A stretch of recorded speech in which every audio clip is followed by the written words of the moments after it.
ভক্তগণের অবগত করার জন্য জানাচ্ছি আপনাদের চ্যানেলের মাধ্যমে। এটা হচ্ছে বাবা জঙ্গলেশ্বর শিবকালী মন্দির। এই মন্দিরটি 96 বছরের পুরনো। এই মন্দিরের ইতিহাস বলতে গেলে আমাদেরকে স্বাধীনতার পেছনে চলে যেতে হবে।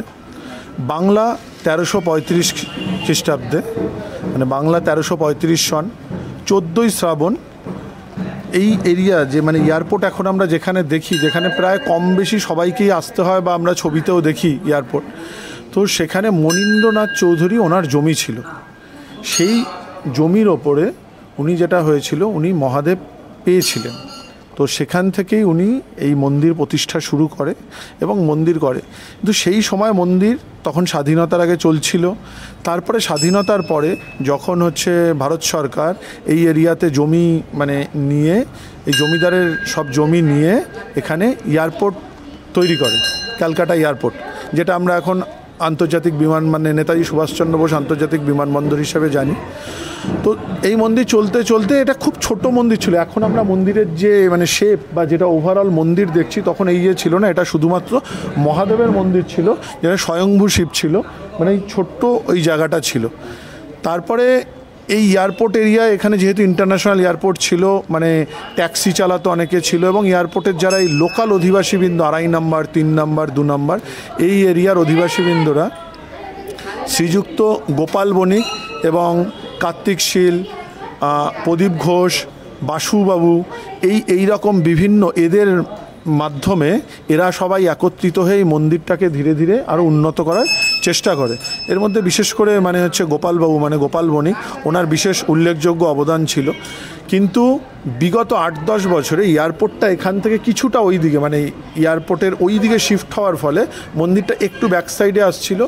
বাট এখন আমরা আবার মন্দিরটাকে পাপাই, কালু, এছাড়া আমাদের মন্দিরের পুরোহিত রয়েছে রঞ্জিত দা, বিগত 25 বছর থেকে পুজো করছে। আমাদের সুব্রত গোস্বামী, গোপাল রয়েছে, এবং এছাড়া মন্দিরে জয়দীপ আসে, দেবু আসে, আমাদের মন্দিরে বিভিন্ন বয়স্করাও আসে। সবাই মিলে আমরা মন্দিরটাকে সুস্থভাবে চালানো এবং যারা ভক্তরা আসে বিভিন্ন পূজা অর্চনার মাধ্যমে সেই আমাদের আচার এবং রীতি অনুষ্ঠান পালন করার চেষ্টা করে যাচ্ছি। শুধু তাই নয়, এই মন্দিরে আজকে বলতে গেলে যখন মহাশিবরাত্রি হয়, মানে যেটা কিছুদিন আগেই চলে গেল মার্চ মাসে, মহাশিবরাত্রির সময় আমাদের মন্দিরে প্রায় 8,000 ভক্ত সমাগম হয়েছে। এবং আমাদের এখানে শ্রাবণ মাসে প্রতি সোমবার মহাকালেশ্বর মন্দিরে যেরকম ভস্য আরতি হয়, প্রতি সোমবার সকালবেলা সেরকম ভস্য আরতি হয় এবং পুজো হয়, এবং যেদিনকে মহাশিবরাত্রি হয় তখনও ভস্য আরতির ব্যবস্থা করা হয়।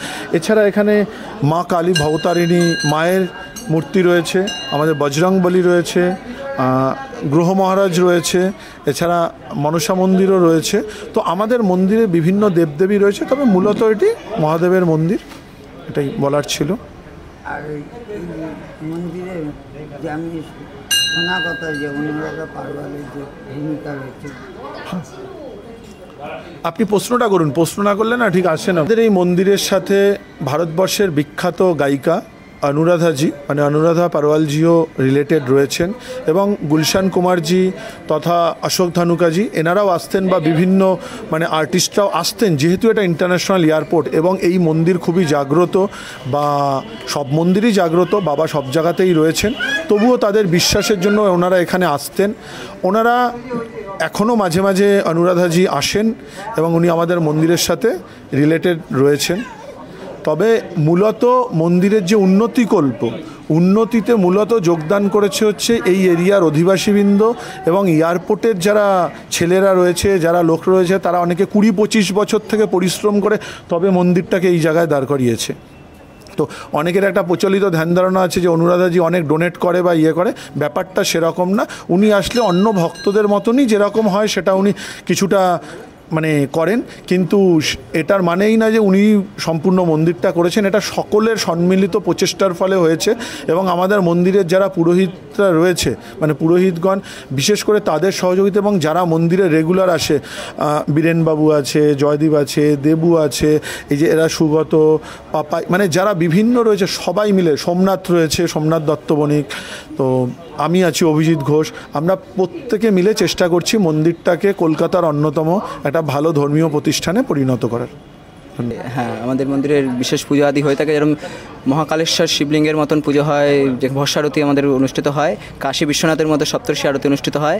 আমরা যথাযোগ্য চেষ্টা করি অন্যান্য দ্বাদশ জ্যোতির্লিঙ্গে যা নিয়মকানুন আছে সেগুলো আমাদের মধ্যে মন্দিরের মধ্যে থেকে ভক্তদের জন্য তুলে ধরা।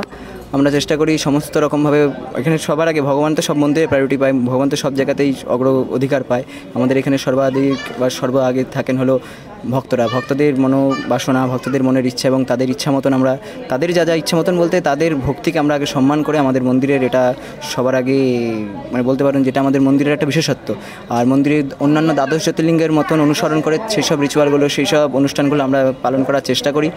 আর এছাড়া আমাদের মন্দিরে মা ভগবতীর পূজা এখন নবরাত্রি চলছে, আপনারা হয়তো দেখতে পাবেন বা আপনাদের চ্যানেলের যে দাদা রয়েছেন দেখাবেন। এছাড়া আমাদের মন্দিরে শ্রাবণ মাসে ভস্মারতি, শিবরাত্রিতে ভস্মারতি এবং চৈত্র মাসে ধুনি পড়ানোর সাথে সাথে নবরাত্রি থাকে। আর এছাড়াও আমাদের মন্দিরে রামনবমীর দিনকার নবদুর্গা নিয়ে কুমারী পুজো হবে। এবং আমি আপনাদের চ্যানেলের মাধ্যমে সকলকে অনুরোধ করব যারা কুমারী পুজো দেখতে চান বিশেষভাবে অবশ্যই আসার জন্য। তো আমরা 17ই এপ্রিল সন্ধ্যাবেলা করছি এই কুমারী পুজো। এছাড়াও মন্দিরের বিভিন্ন সামাজিক কাজকর্ম হয়। আমরা মন্দিরের মাধ্যমে ব্লাড ডোনেশন ক্যাম্প, বিভিন্ন শিশুদেরকে বস্ত্র দেওয়া বা যারা দুস্থ আছে তাদেরকে বস্ত্র বিতরণ করা, স্বাস্থ্য পরীক্ষা করা এবং যেমন হচ্ছে এই 18ই এপ্রিল এই মন্দিরে একটি বিবাহ অনুষ্ঠান সম্পন্ন হবে। যাদের বিয়ের অনুষ্ঠানও করতে চান অথচ তারা মন্দিরে করতে চান বা কোনো কারণে তাদের বাইরে সামর্থ্য হচ্ছে না, তাদের জন্য আমরা সবসময় রয়েছি।